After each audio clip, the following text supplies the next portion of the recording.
Well,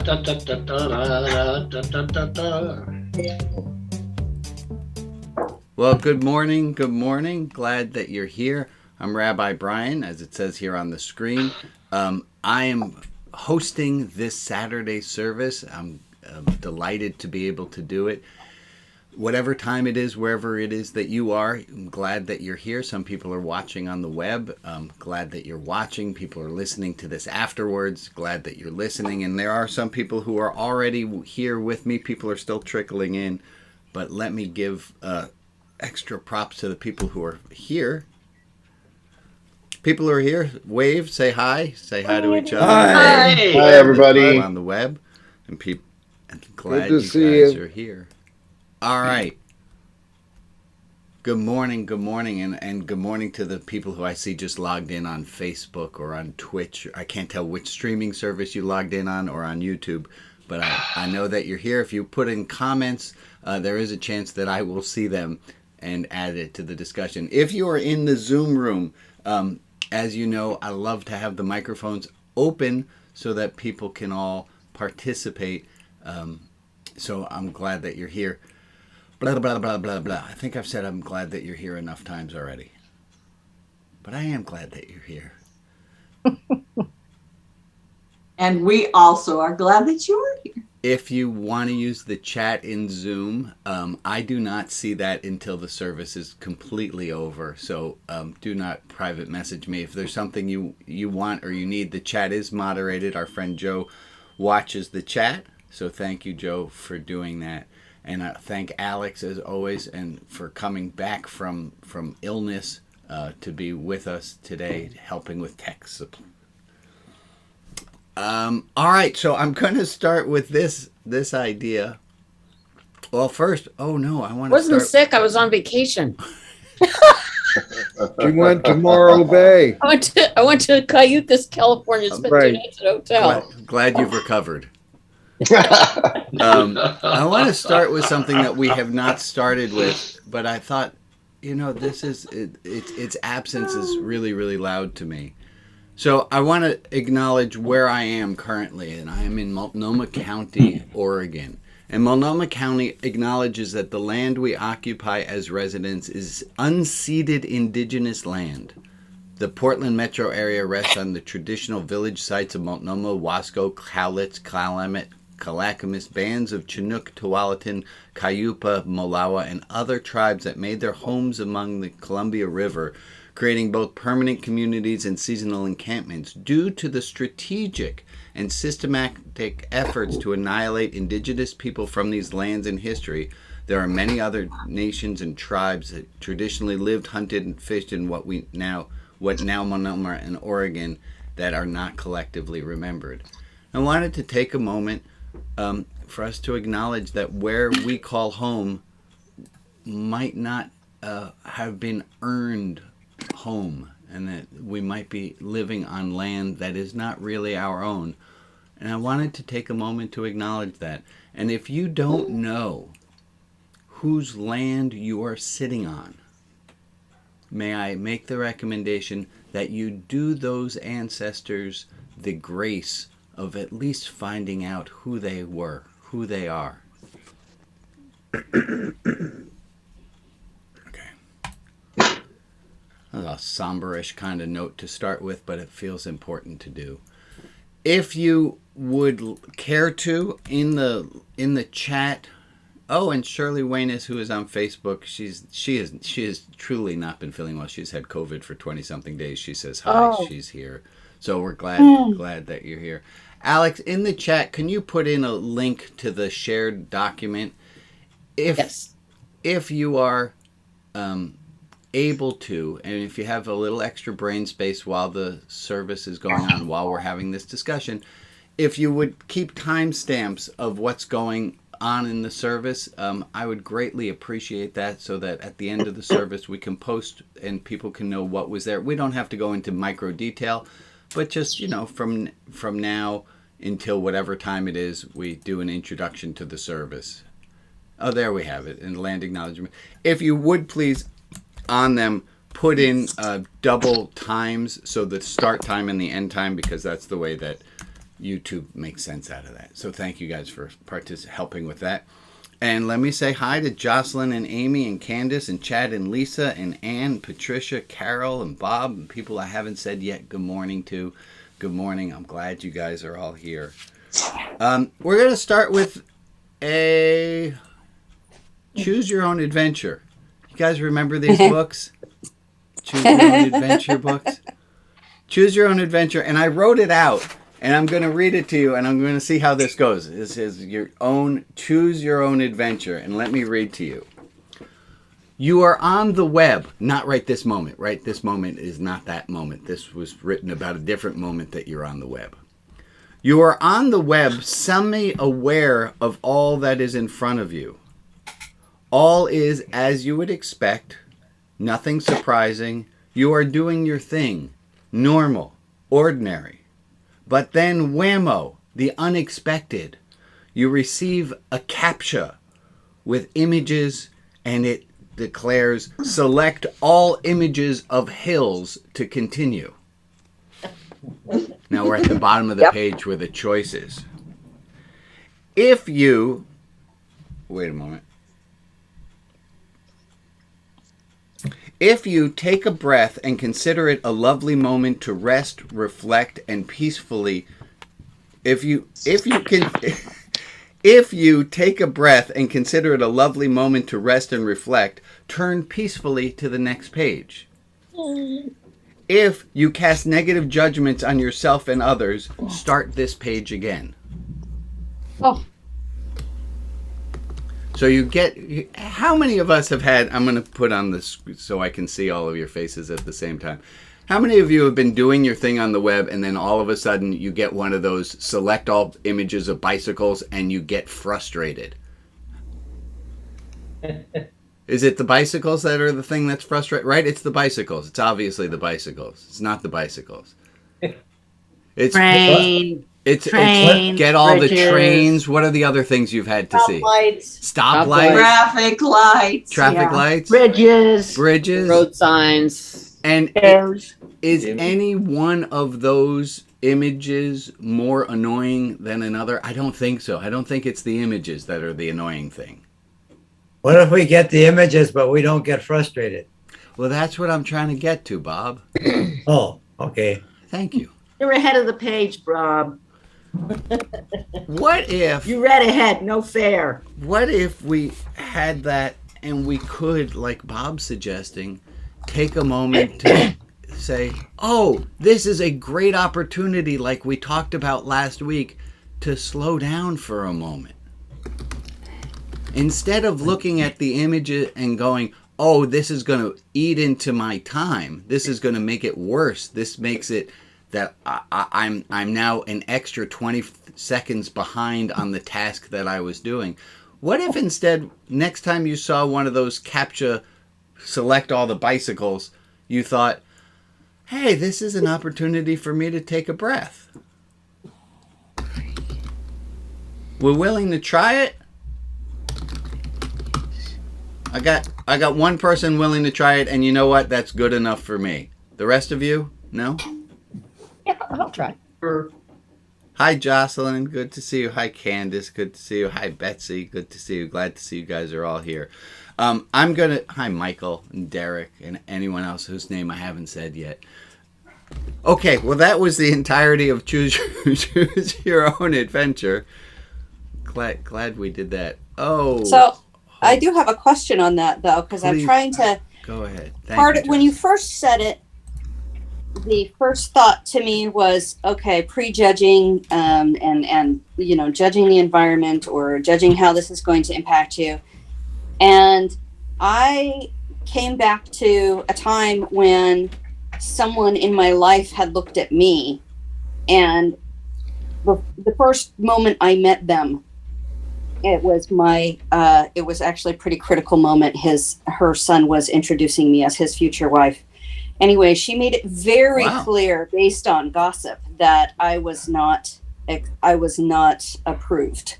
Oh. And based on gossip. And so that's actually kind of what came up into my head, because this week I forgave her.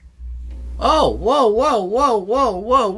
That's fantastic. I think, Jocelyn, no? Yeah, that was hard. Actually, I was Did you just stumbling do like a across- full breath of air out? Yeah, I did. Good for you. It was I actually stumbled across her obituary, and I don't actually know when she died, but I was looking at some old information from my old hometown, seeing if I can find an article back then, and I stumbled across it, and I went, "Oh my goodness!" And she said 3 words to me in my entire life. And you were able. That's a great skill. There's a quote, and I have it in an article that's coming up. It's a Robert Brault quote, and I'm afraid I might not get it exactly correctly. But he said, "There's a great peace that happens when we're able to accept the apology of somebody who never gave it." Ooh. There's a great peace that happens when we're able to accept the apology of someone who never gave it. I ended up not marrying her son. Okay. And even though he probably, I'm not going to judge that relationship. It may have gone bad. It may have gone good. It doesn't matter. Yeah. But I always blamed my kind of veering off into other areas in my life on that moment. And honestly, it's not fair to her for me to blame her for that. And you were able to forgive her, even though you never got a full apology. I told my doctor, and she told me I needed to get my hormones checked, but it turns out they're fine. Okay. Well, I'm glad you went to the doctor as well. Keep that all in check. Anyone else have that experience of being able to forgive someone who never gave an apology? I did this actually with my mom. Not too long ago, we were at the kitchen table. We had flown in for my niece's bat mitzvah, and we're sitting at the dining room table. Let me see if I can remember the whole way the story works. Oh, and I was telling my mom about a woman who came up to me. Have I told you guys this story about the woman who comes up to me during the bat mitzvah, and she says, "Rabbi, do you keep kosher?" Did I tell you guys this story? No. Oh, so I've been in this rabbi game long enough to know exactly what's going to happen in this. She's going to say, "Rabbi, do you keep kosher?" And really, she's just asking. I'm pretty certain, and it winds up that I was right. She's really just asking so that she can tell me that she does, and she can win that round. So she says, "Rabbi, do you keep kosher?" And I say, and I'm telling this story to my mother and Uncle Ira, and I say, I quoted to her, "I believe that kosher's more about what comes out of my mouth than what goes into my mouth." Isn't that a good quote? That kosher's more about what comes out of my mouth than what goes into my mouth. And to prove that she wasn't listening, she says, "Well, I keep kosher." And I'm telling this story. I'm telling the story to my mom and to Uncle Ira, and Emmett's there, and Jane's hovering near the table. And I say, what I didn't tell the woman was that quote is actually from Jesus shortly after the Sermon on the Mount. That quote's in there. It's in the Gospel of Mark and the Gospel of Matthew. And it's a great quote, but nobody knows it. And my mother says to Emmett's on the computer. He's backing up Jane's phone. So he's got a computer in front of him. And my mother says to Emmett, check that out.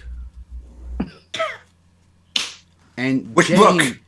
Jane says, Oh, Jesus, Elaine. That's my mom's name. Jesus, Elaine, your son's a scholar.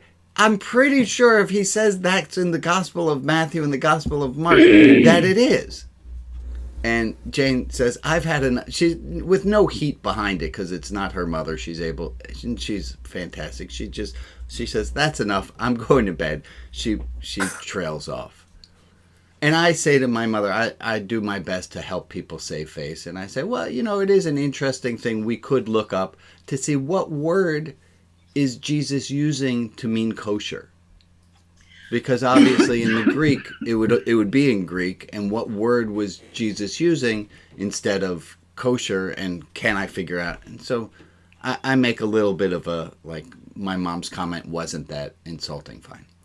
Later on, Jane comes back. My mom has moved on. Emmett and I are still sitting there at the computer fixing her phone. And Jane comes in and says, well, did your mother apologize? I said, yeah. Oh, because, my mother did come back in. And my mother said, she said, when I told Emmett to look it up, what I was trying to do, I wasn't insulting you. This is what she said. She said, when I told Emmett to look it up, I wasn't insulting you. I wanted to teach Emmett not to take things for granted, not to take things at face value. I was like, okay. Jane comes back in and I say, my mom apologized. And she said, really? I said, well, I took what she said to be an apology, and that was good enough for me. I took what she said to be an apology, and that was good enough to me. And that was that Robert Brault quote, which I later found was, we get a great sense of peace when we're able to accept the apology that was never offered. So let me offer this for this moment. Bless you. Can you think, I'm sure you can, think of somebody in your life who never offered that apology, that you would be at much greater peace if you accepted the apology they never offered. I'm not saying you have to do it. I'm not saying in every situation is it, but is there something that, is there a movable, I'm going to go with the Jenga analogy. You know the game Jenga? Oh, yeah. Is there a piece that's easily movable in your life situation right here where it won't cause the whole thing to fall down, where you can forgive somebody for something that they've never asked for forgiveness? Do you have a piece that you can easily enough move without? I see a few heads moving with like yes kind of things. I see a few of yeah, maybe I'll contemplate it. Okay. Well, let's leave that one as a homework for next week. And speaking of homework for next week, we have homework from last week for this week. Science fair. Let me make a note. Forgiveness. That's for next week, forgiveness. Last week I offered you guys the opportunity to do science fair, to pick a project in your own spiritual life, make a hypothesis, seek out some data, see what you can learn. Anyone have a science fair report at the ready, or you want to give us a progress update where you are in your science fair? Yeah, Maria, go right ahead. So I picked the 4-to-1. Okay, and tell everyone what that is, because not all of us know what that is. That was the 4 positive, neutral statements, comments, sort of thing, to 1 negative. Yeah, to any correction, you have to have 4 positive to neutral statements. Yeah. Okay, tell us, what did you learn, Maria? And remember, everyone, your results may differ, but here's what Maria learned. Well, I learned that on Saturday, I didn't carry that with me. So it was like, okay, I'm going to start Sunday. And actually, I did quite well. You know, there were times when it was sort of like, okay, it's just sort of a regular moment. But I thought, okay, let's just throw something out. Let's just throw something out there so it's out there. Is this you interacting with other people, or is this all you within your own mind? Oh, no, I gave up on me within my own mind. Okay, this was me interacting. Okay. So this is you interacting with another human being. Go and tell us what happened again. Yes. So I was just throwing out comments, sort of just to get to my 4-to-1. Although some of them were, they were positive. And really, the person I interact most with during the week is my mother, right? And it felt good to me because she's recovering, and so she doesn't always see her progress. So those were the things that I mostly commented on. And then once in a while, I found when I was slipping a little or not as aware of it, Mom would say something positive, and then it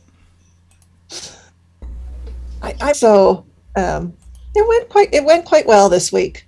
Okay. I had for me, I was having a really tough time starting on Monday, sort of thing, and I could hear myself going toward the negative. So I did at one point say to myself, okay, if you can't say anything positive, at least just don't say anything at all. And this is internally. This is internally. This Yeah. is the internal part. Thumper. So Yeah. I was think- trying to at least hold it to neutral for myself. So this is thank you, Maria, for sharing this. This is it's really can be a wake up call once you start to see what your baseline is, right? And then we can make progress from there. But just looking at one's baseline and saying, "Holy shit!" If I am honest and I look at the soundtrack to my commentary on my own life within my own head, it's 1 to 4. and the only way to change it is to first be aware of it. So Maria, you good on you. Good on you. Keep up science fair homework. You get a raffle ticket. Nice. 2. I want 2. You get 3 because you advocated for yourself. So I'm going to put your name on the back of these. I am going back to putting people's names on the back of them. I don't know if we will have a drawing or not. It depends on whether or not I can get the raffle ticket wheel back from Annie, who has absconded with all my raffle tickets. Anyone else with science fair homework they want to? Yeah, go ahead, Alex. I also did the 1 to 4, and here's an interesting question: did Scott notice? Oh, because he did not really know that I was doing this, right? So the idea of the 1 to 4 is to say 4 positive or at least neutral things for every criticism, and I was trying really hard to make sure that I was saying positive things as opposed to criticism. So the question is did you even notice? I thought you were being pretty positive. all right. Notice. There we go. So we have proof in the pudding. Well How did played. it make you feel? Better, I guess. Yeah, it can't not. It can't not. Anyone we have not heard? Jocelyn, I see you. I want to see if there's anyone we haven't yet heard from who wants to share about their science fair homework. And if you did not do your science fair homework, it's not due yet. It's not due this week. It's not due next week. It's due the very beginning of June. That's not true. It's not ever really due. You don't have to do. Oh, I will. I'm going to harp on that in a moment. Let's go to Jocelyn, and then I'm going to go back to my little rant. So on the side, when I get bored, I ended up getting into esoteric studies and Kabbalah and things like that. And it's strange. But this time I was actually discovered something that was absolutely delightful. I was studying Saturn, Benya kinds of things. And I found out that in some areas, Saturn is depicted as like the old man with the beard and in a lot of, but however, Saturn is female in some areas. Well, So I they would hope depict between him the legs. as an old woman with a beard and all that other stuff. So just the fact that this old man image is actually potentially a crone makes me, since I'm going into that area of my life, makes me feel so much better. Like it kind of, love it. I feel like I I love connect it. a little bit more with it. I love it, Jocelyn. I'd love to talk with you more about that later. I appreciate you bring that up. Let me I have a few announcements, and then I'm going to preach towards you guys in a moment. I do want to bring you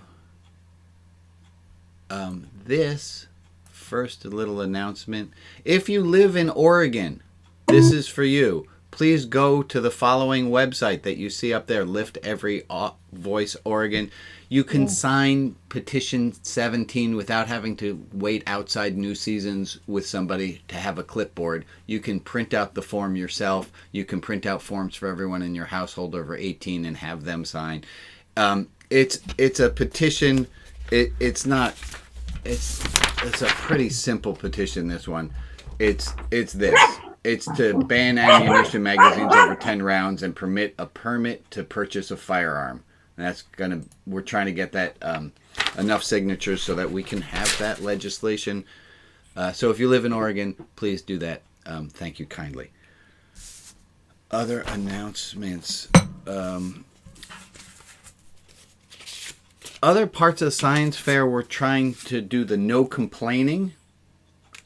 Yeah, I did that one. To be brave and honestly answer how you are when somebody asks.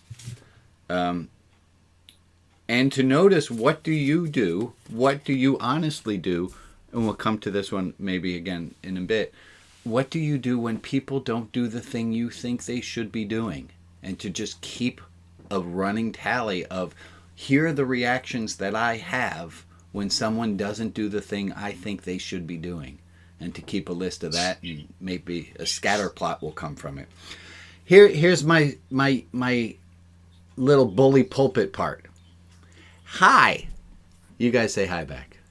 Hi. Hi. I gladly, and seriously gladly, and I'm owed nothing for it, run this service for an hour. I spend hours preparing for this service, and you owe me nothing for that. I do it because I love doing it. I would like you to consider spending an hour of your time working on spiritual development in the week between Saturday services. Right? It's lovely that you're doing it now, but I'd like, and it doesn't have to be 1 full hour. It can just be that slow thing. Every time you're asked, how are you? Answering that question. Every time you get a CAPTCHA page, every time you, and to see, can I make that a moment of relaxation? I'm going to ask you over the course of the next week to please slowly do something to nudge your spiritual religious life towards the positive. Okay, I'm off my little soapbox now. And okay. I have Just remember to close the cover. definitely closed the cupboards. When you get off your soapbox.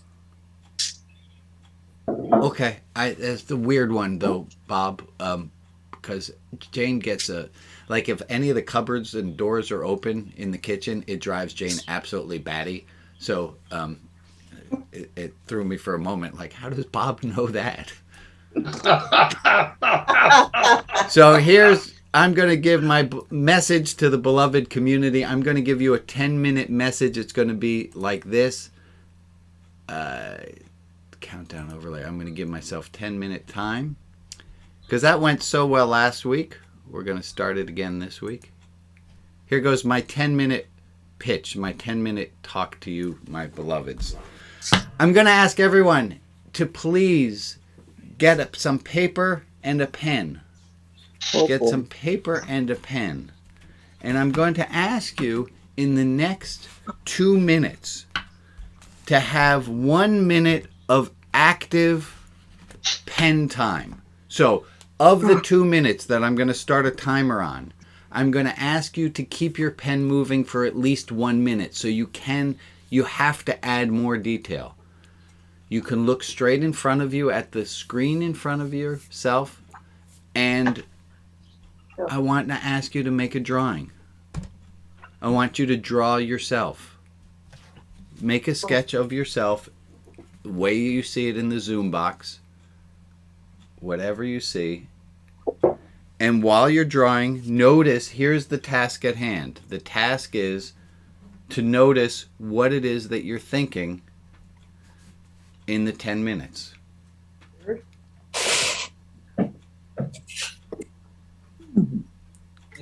So we got another 1 minute and 30 seconds of drawing time. Oh.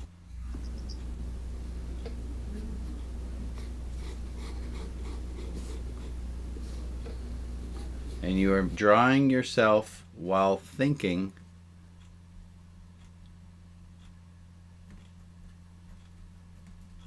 whatever it is you notice in your own head as you're doing this.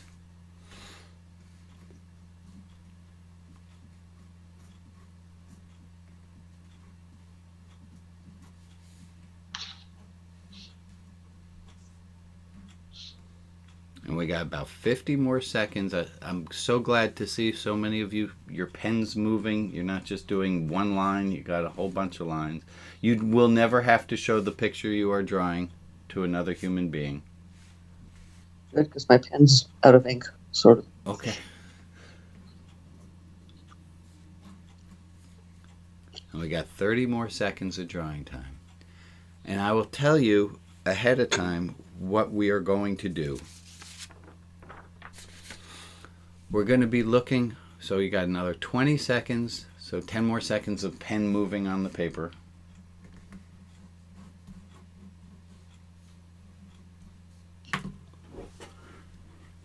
And I will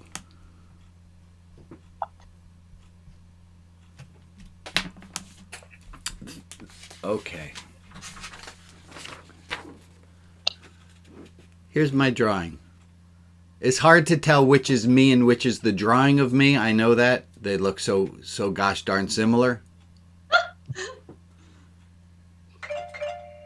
And I want you to take a moment and I want you to think about, and this is the topic of today. The topic of today is pride. And there's a lot that I want to say about pride. First of all, we're using often the wrong word. So let me clarify what words that we're using. There's the word pride, and that is a natural emotion. We have pride in our accomplishments. We have pride. Pride's a natural thing to do. There's an exaggeration of pride, which is known as conceit.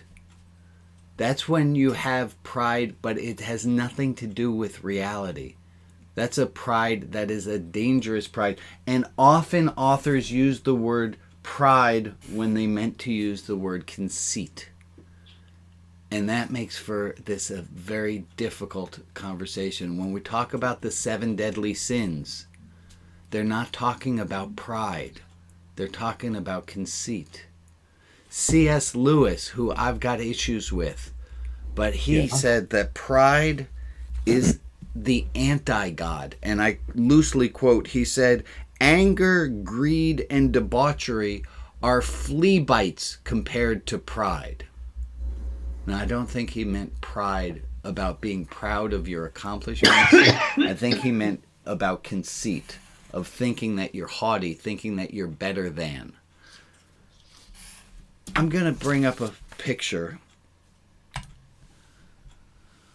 Oh, on the opposite end, and it's not a line, it's maybe an out of balance, and on one end of the out of balance is conceit. On the other end of the out of balance is inferiority, is the feeling that we're not worthy at all, that there's nothing in us that's good. If I told you this is the best drawing really ever, inferiority, pride, or conceit? Conceit. It's conceit. But if I showed you, and I can't get my picture to work right now, if I showed you a picture of the challah bread that I made last night, and it looked awesome, I can't get it to show up on my computer right now. If I showed you a picture of my challah bread, and it looks awesome, that's what I want to show you right now. I have pride in that. If I showed you a picture of the stained glass lamp, or if I just show you the stained glass lamp that's behind me here. Come on, stained glass lamp.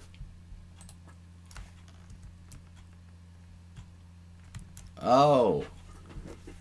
There it is. This stained glass lamp that I made. I have pride in my skills with stained glass because I've done it for years. Am I conceited that I'm the best stained glass artist ever? No. But I have pride in what I've been able to do, what my stained glass is, and the challah is not showing up. Okay. Conceit, let me teach a little bit. Conceit is led by ego, and it's fueled by desire. It doesn't have to do with it. Oh, I'm no longer sharing my screen. Hold on. Conceit is built out of ego and fueled by desire. Pride comes from the intellect. It has to do with intellect and responsibility. There's a problem with pride in the way that we often use the word pride when we mean conceit, is that we have a sense that pride comes along on its own, and it's as though it comes into our lives and causes us to lose, it creeps in and it causes us to lose caution. And pride creeps in and it causes us to lose friends, and it creeps in and it leads to injury and it causes havoc. But that's conceit. That's not pride. We can and we ought to be proud of ourselves, our accomplishments, and of others. We can be proud of other people. That's one way to see if it's a difference between pride and conceit. You can't conceit someone else.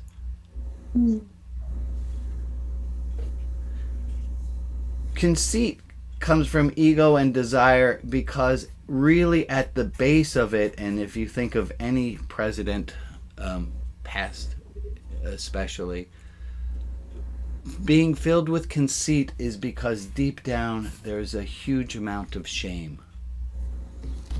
And you can't be proud of your own actual accomplishments, so you live in a fantasy world of conceit where it seems like you have done things that were not even possible. Shame also exists on the other side here of inferiority, of believing that we are not worthy, that we somehow should be cut off from the group. That I should be shamed, I should have shame of what I am, of who I am.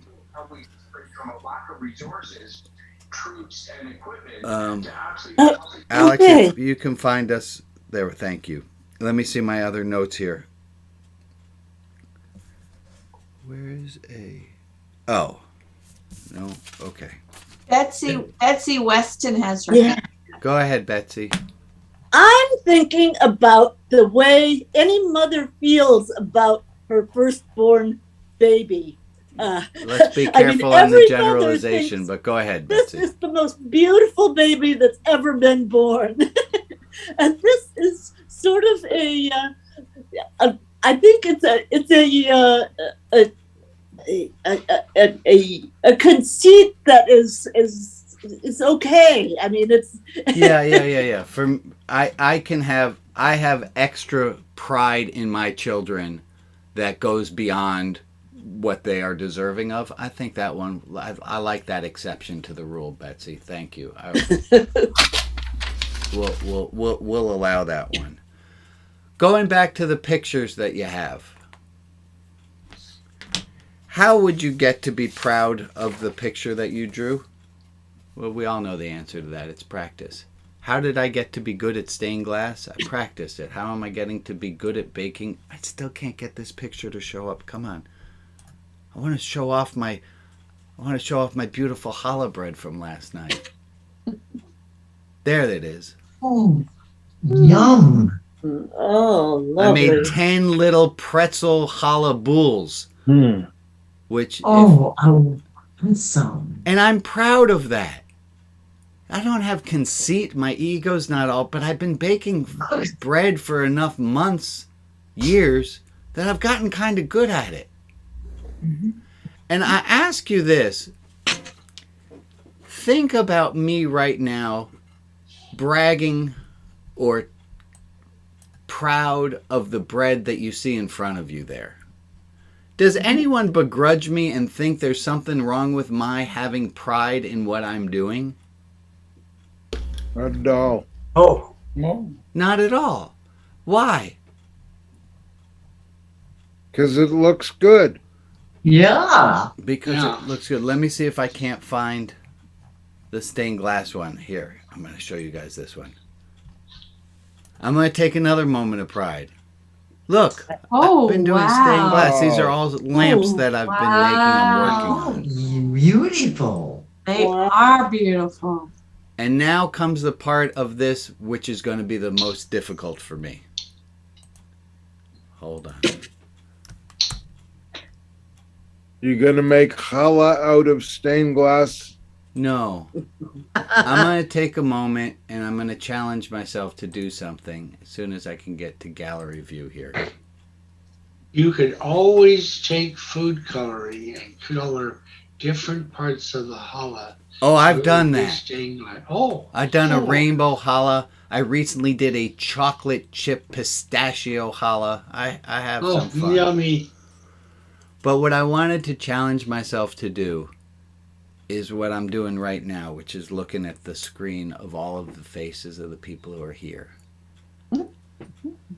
Because I consider it to be some conceit if I think, look at this service that I built. Yay. And I think the next thoughts that are in my head are, oh, Brian, you're going to hurt your arm. How many of you know that phrase? You know that phrase? Yeah. From patting yourself on the back. From patting yourself on the back. And I got the message, as I'm sure most of us did. Don't be conceited. Don't shine. There's the phrase, it's a Chinese aphorism, that the nail that sticks out gets the hammer. Don't shine. Don't Just shine sparkle. too much. It's dangerous. And so I want to take a moment. I don't know that I can actually do this, so I'm working on it. I'm really proud of the work that I do. Yeah. And it's hard for me to take in. I can take it in with the stained glass. I can take it in with the challah. Like, I know I'm doing good there. But to look at the serve and look at the people who are here and to feel, well, that's where You're I doing want your to best. go to. That I'm doing a good job here with this service, and I'm helping. Yay. So I'm gonna Yes. just take that piece in. Okay, challenge accepted. I Amen. did my piece.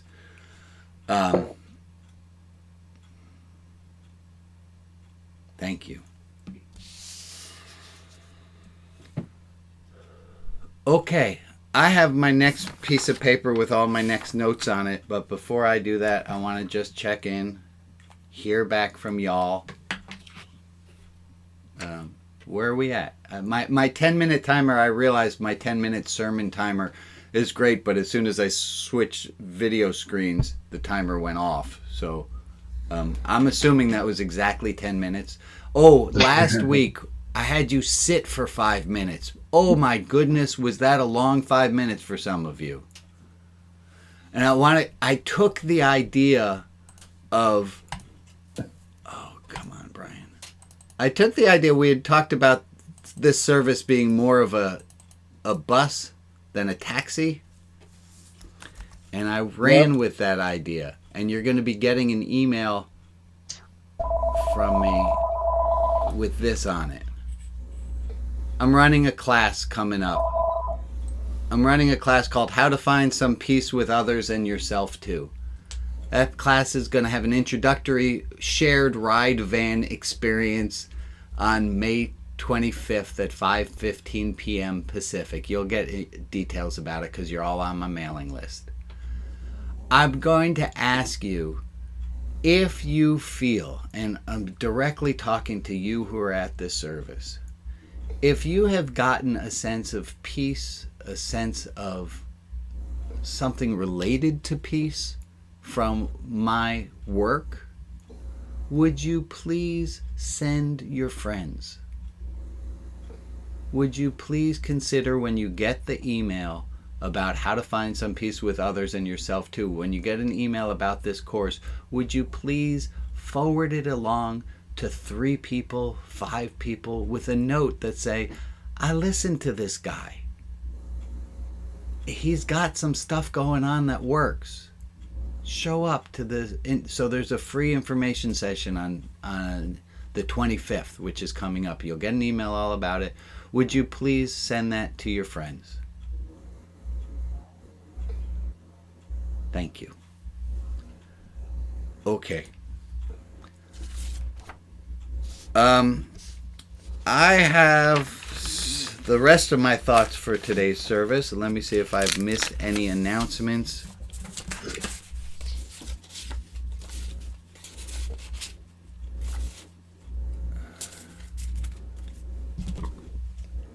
Also, I got a note back from James. A lot of you keep in touch with our friend James, who's in prison. He wrote something I thought was so charming. He says, Rabbi, I'm still taking the high road. It's just I'm getting sick of heights. I thought that would be James. That's James's writing. If you do not yet have, how many of you have read this little tome, Rabbi Brian's Reluctant Revelation? Oh, look, we got ones right there. Maria's got one. Charlene's got one in her hands right there. Maria, it looks like you colored in some of the front of it. No? Okay. You put a sticker on the O. That was there when I got it. Oh, I did? I'm funny. Yeah, I didn't know sticker. I did that. Okay. Yes. I don't remember that. Did you send one of those to me? I didn't see one. I might not have. Shoot me an email. Cousin Amy, you got one too?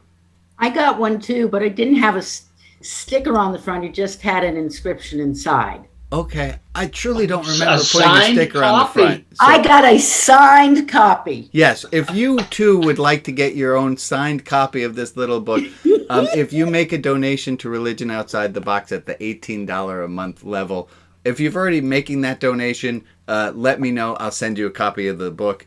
If you would like to make a donation or you'd like a copy of the book, send me an email and I'll see what I can do to make sure that. And I promise it's a wonderful read. Well, thank you. Thank you for saying, Amy. Thank you. And it's not because you're my cousin. I appreciate that. I appreciate it.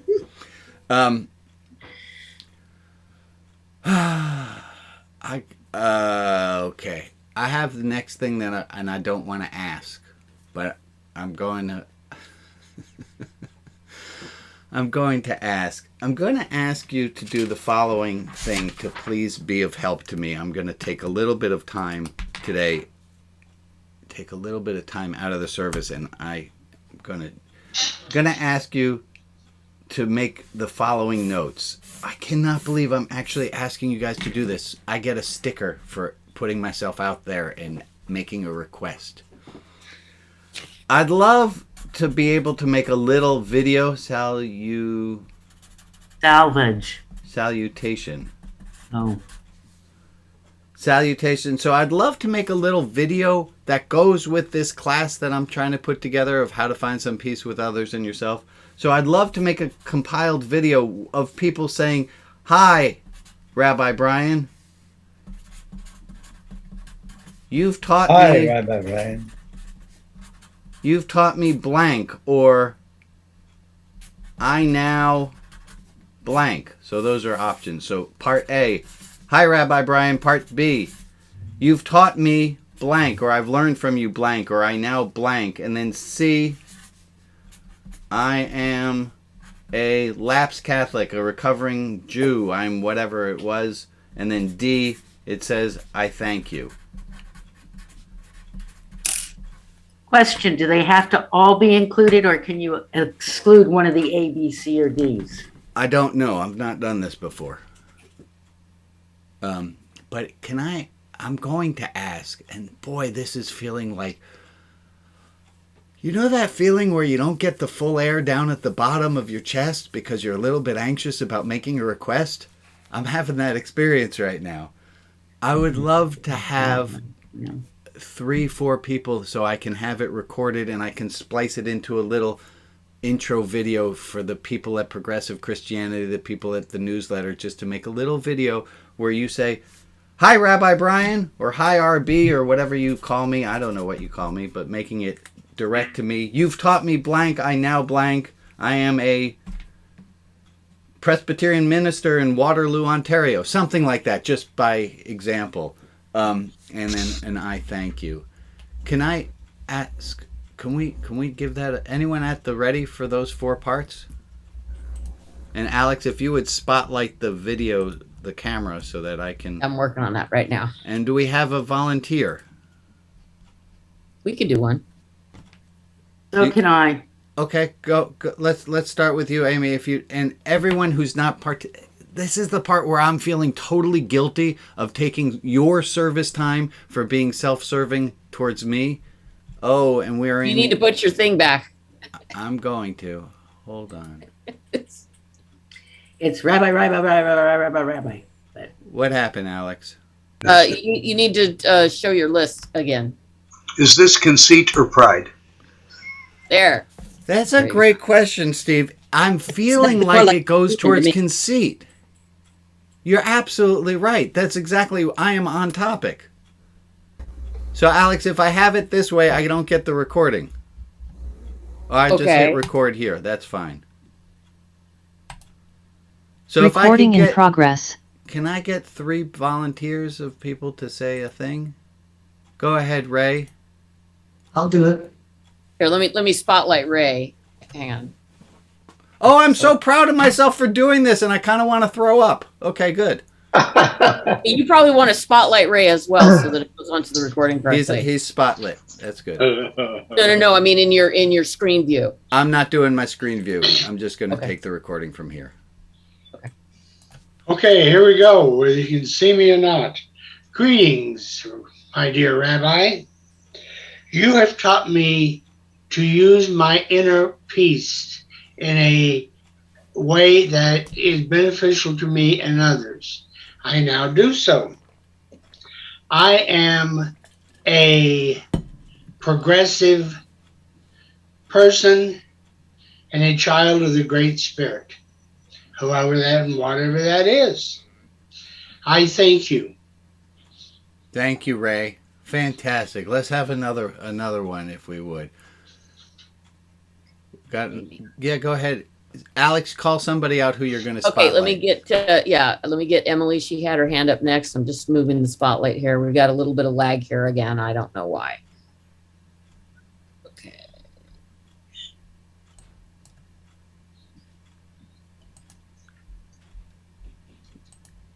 We got it or no? It's not I spotlit her, but it's not responding. Let me try again. Do you want me? When do I start? There you are. Go ahead, Emily. Oh, hi, I'm Emily.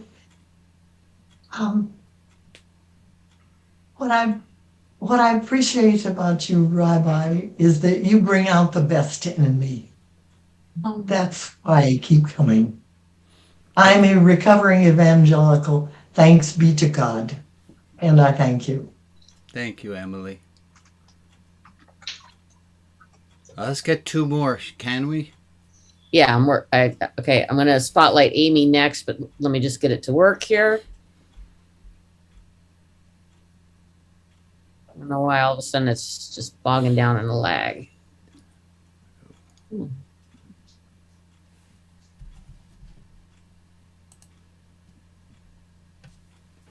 Okay, Cousin Amy.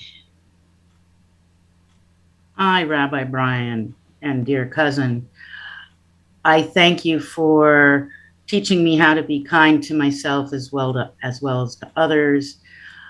I am a Jew, but also an avid follower of you at this point. I thank you, Rabbi Brian. Oh, thank you, Amy. Thank you, Amy. Alex, you bring us 1-2 more people? Okay, did I see Charlene's hand up?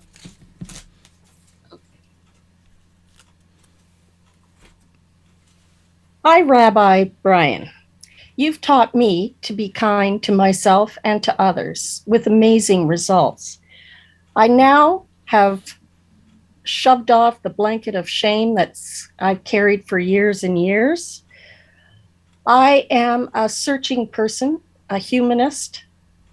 I love theology, and I thank you. Thank you, Charlene. All right, and we got anyone else chomping at a bit? I think Steve had his hand up too. Let me. No, he did not. No. Okay, Jocelyn, did you have your hand up? I could do it really quickly. Let me replace the spotlight here. Hang on one second. We got some really incredible lag all of a sudden here. It is my face. Go ahead. Okay, Jocelyn, go ahead. Salutations, Rabbi Brian. You have helped give me a sense of community. I am a very spiritual person, and that is very important to me to have other spiritual people that I could talk to. Thank you very much. Thank you, Jocelyn. All right, let's go back to our regular scheduled program. Alex, thank you for doing that. I'm going to stop the recording here. Recording stopped. So to go back to what Steve added in, which connects this all together, my great fear of this looking like conceit would keep me from being proud. And I bet I'm not the only one. Go ahead, Ray. I think the difference is when someone is conceited, they think that they are the very, very best, and no one can come up and do things as well as they do. I have never got that or seen that in you. You have pride in what you do, but you openly realize that there may be others that do it as well. Thank you, Ray. And I would say here's going to be the end moral of this whole story. And I hope you can hear these words echo in your head for the rest of the week. There is no one on the planet who can be you better than you. And you can be, and you deserve to be, proud of who you are and what you have done, without that falling into conceit. And if I could dip my toes a little bit in further today, you can too. Steve, you have a comment to end us up with? Sure. Being the leader is a difficult place because the focus and what we have to offer is both our content and ourself. Yeah. And many of us get distracted by believing that the product is ourself. Correct. And certainly what you have to teach is a byproduct of who you are. But what you're selling is not Rabbi Brian, even though your name is on the service. What you're selling is the content of the service, which is something of which to be proud and isn't conceit. But that's a very fine line that we all walk when we take on that leadership role. Thank you, Steve. Thank you for helping to normalize that. Folks, we are at 9 o'clock. Please stick around. I'm going to be in a breakout room for about 15 minutes if you want to find me there. Otherwise, I think we got donuts opening and deep dive opening, poetry room opening. Thank you guys for all showing up. I'm going to do the camera so we can all wave. Thank you, Rabbi. Say goodbye to each other. Thank you. Thank you, Rabbi. Thanks, Thank guys. you, Brian. And Alex, you are in charge. I've saved the chat. Okay, so the breakout rooms should be open, so people should see the notification.